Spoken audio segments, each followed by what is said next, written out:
Tani është vërtet ajo që u tha se ai vjen me titullin e një biznesmeni, por për shkak të faktit se është djali i presidentit Trump dhe është në vijën e parë tani, sepse ai... Jo, i bëri deklarata politike këta? Po pra, prandaj deklaratat marrin valencë politike. Jo marrin, ai është deklaratë e plot politike preç. Ai thot qartësisht që Bill Clintoni për të mbuluar skandalin me Levinskin ka urdhëruar NATO të bombardojë Kosovën. Patjetër. Jemi përballë një deklaratë të pastër. Jemi duke fol për diçka që po diskutohet në studio dhe jashtë kësaj studio, që heshtja e politikanëve tanë dhe të Kosovës edhe në vende tjera, sepse nuk dim të ketë patur reagime as nga kryeqytetet e Perëndimit, mbështetet pikërisht mbi një nënvlerësim, duke e konsideruar sigur ai është, po ai ka valencë politike, po them unë, dhe deklaratat e tij janë skandaloze. Janë të mbështetura mbi lidhje të shkurtra, mbi koincidenca, janë të mbështetura mbi pikpamje sipas cilës në botë nuk ka më parime morale, nuk ka më parime të drejtës, nuk ka parime të humanizmit. Pra nuk ekzistojnë ato parime mbi cilët është mbështetur vendimi i SBA-ve dhe i vendeve të NATO-s për të bombarduar Serbinë dhe për çliruar Kosovën. Janë deklarata që mbështeten në mosnjohjen e historisë. Fakt, bi dakord me neshën që jo vetëm ky, unë shikoj që tani është në modë, ka ardhur një ekip aty që nuk e njohin historinë, janë arrogant, janë bërë arrogant nga pasuria kryesisht, por kanë njohje shumë të ceket se si ka ardhur historia e botës. Dhe historia e bombardimeve në Serbi nuk është një rrufen qiellkthjellë, është naivitet, është idiotësi bile ta lidhësh me skandalin Levinski, për me tepër që skandali Levinski e kishte marrë gjithë atë vëmendjen që pretendohet, për para se sa të bëshin bombardimet. Historia e bombardimeve në Kosovë ka ardhur dhe ka qenë, si më thënë, një rezultat logjik, përfundim logjik i disa zhvillimeve të mëdha në botë dhe në Kosovë, kur, domethënë, pak a shumë ishte në modë genocidi, shpërthyen disa vatra genocidiale në botë, në Ruanda, për shumë e mbani mend? Ruanda. Deri në kanibalizëm, në Bosnjë e Hercegovinë.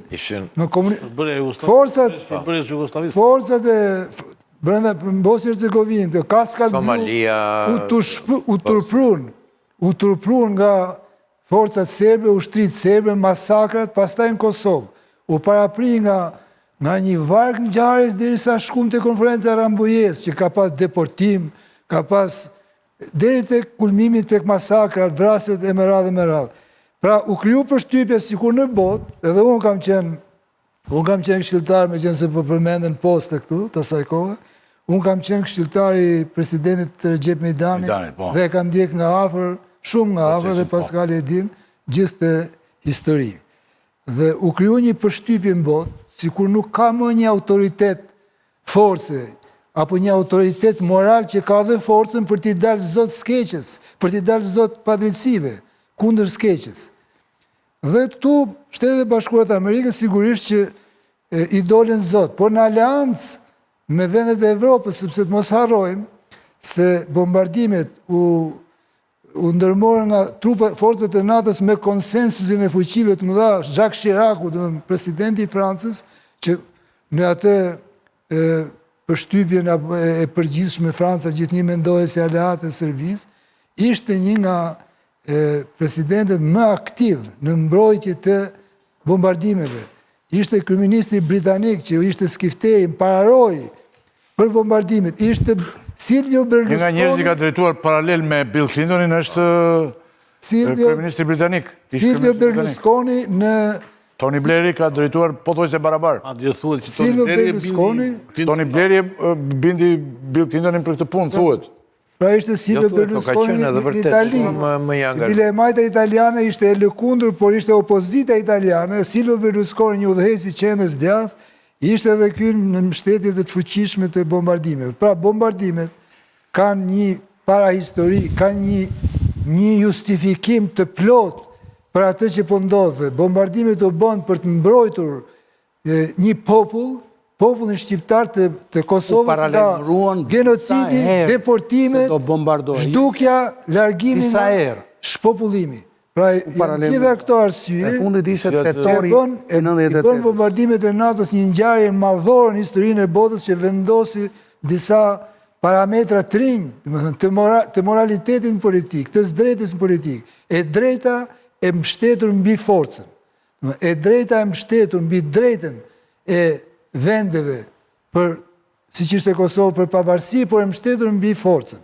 Nga kjo pikpamje unë them që deklarata është një marrëzi e plot, që paka shumë është pjesë e një mendësie të përhapur tani, ku gërshëtohen format e të menduarit disi konspirativ me interesa ekonomike. Ai mund të ketë interesa ekonomike, unë mendoj që partitë Shqipëri ose grupet duhet kishin mbajtur qendrim dhe në Kosovë, duhet me tregu spaku të vërtetën.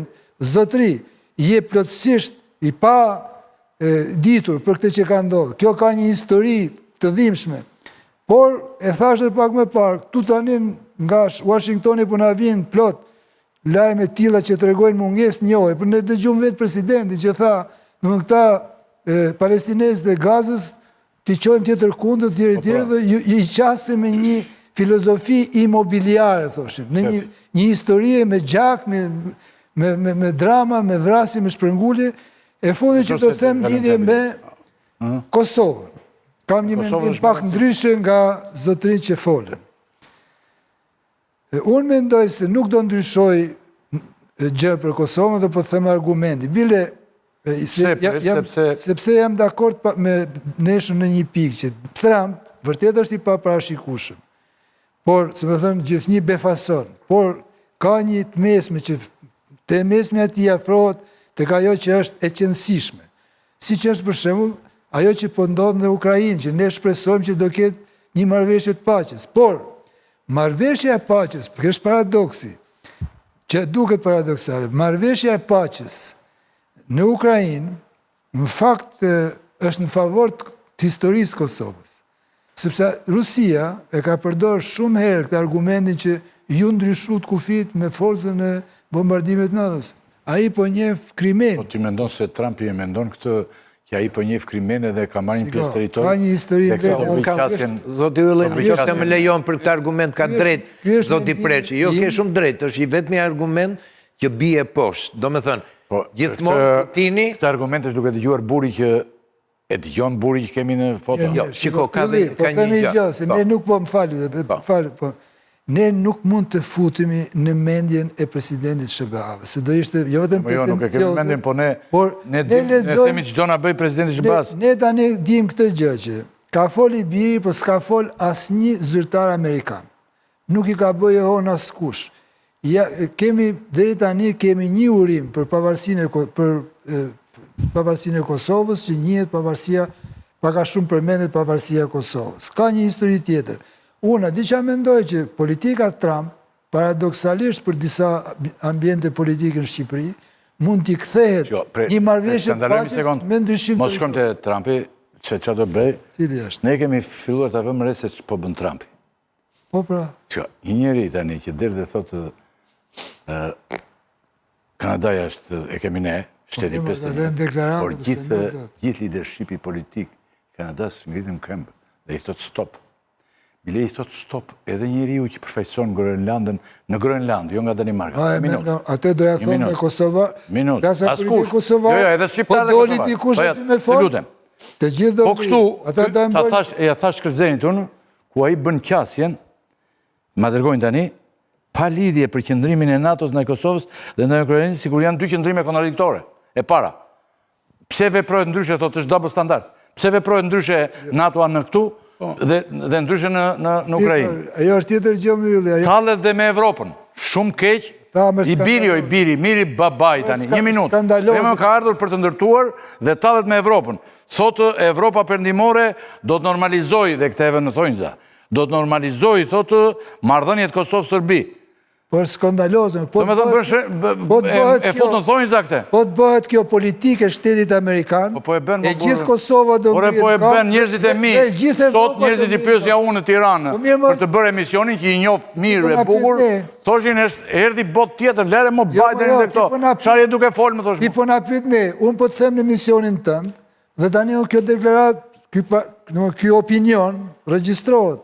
Unë po të them këtë gjë që kjo e të birit është skandaloze, është edhe ignorante, po mund ta themi, plotësisht ignorante, për t'i bërë qefin, bile mu duk se Vučići u befasu shumë, me të thënë vërtetën. U kënaq dhe u befasu. Pas befasimit të mbeti shumë i kënaqur. Por, thënë këtë, thënë këtë, unë... Ta mbëllin presë se mbete ti tani në... Po unë se ata e lashë se ishte vetëm në fillim. Se lam për shumë Abiliga s'ka fol fare. S'ka fol fare. Jo, po nuk po të replikoj, po. Politika zyrtare amerikane... Ore ka ardhur një ndërtus tani, zere se ndërtus tani, e zëmë... Edhe mbajnë shënim ti... Ta zëm njërë nga ndërtusit tanë, këtë marim nga të... Po Julli, ne do prallafaqohemi me qa po të... Qeti, ose Shqipteti, ose Damiri, të kenë djalin të adërgojnë nesër, të benë president këtu, dhe të adërgojnë të bëjë punën e Sërbis, të Maltës. Fjallën e fundit, që do të kam qef të them me qëtësi, nësë me më dërry. Pra dhe mbajnë shënim, unë them që politika amerikane, në kompleks, nuk do ndryshoje për Kosovën. Tani, kjo është me opinioni... Mund të regjistrosh? Mund të regjistrosh, duan gjithë populata. Populata të gjojnë gjithë atë gjithë ti. Këto që ka thënë i bje marzit. Me qenë se u përmendë Holbrooku, pra ka një para histori, ka një kontekst. Ka dhe një konsensus për Kosovë. Një senator amerikan nga më të shquarit në mbrojtje çështjes Kosovës, i cili e ka ushqyer mendimin e presidentit Clinton dhe të administratës lartë me qëndrimet e tij dhe ky është John Biden. John Biden në vitin 1993 ka thënë për Miloševićin, ky është një kriminal. Pastaj në vitin 1998 në dhjetor, në fjalën e tij në Senat ka thënë që ky është një kasap, por fëmijët e Kosovës janë fëmijë të Zotit. Dhe gjatë bombardimeve, kur Paskali e mban me nëbesoj, në javën e pashëve, kishte një propozim nga Ministri i Jashtëm i Rusisë për të ndërprerë bombardimet. Dhe Clintoni donte t'i ndërpriste. Edhe thiri këta kokat, Biden, Holbrooke e tjerë. Si mendoni ju, tha, si ka shkruar Biden këto, si mendoni ju për, i tha Biden, në qëse ndalohen bombardimet dhe do konsiderosh renegat i popullit shqiptar të Kosovës. Du të them se ka pas, dhe më thënë, shumë arsye, shumë... Po Boltoni ka qenë kundër luftës që kanë bërë bombardime në Serbi dhe mbajnë një qëndrim, sepse ishte çështja që funksionojnë... Biden është një biografi të keqe, po du t'ja njohim...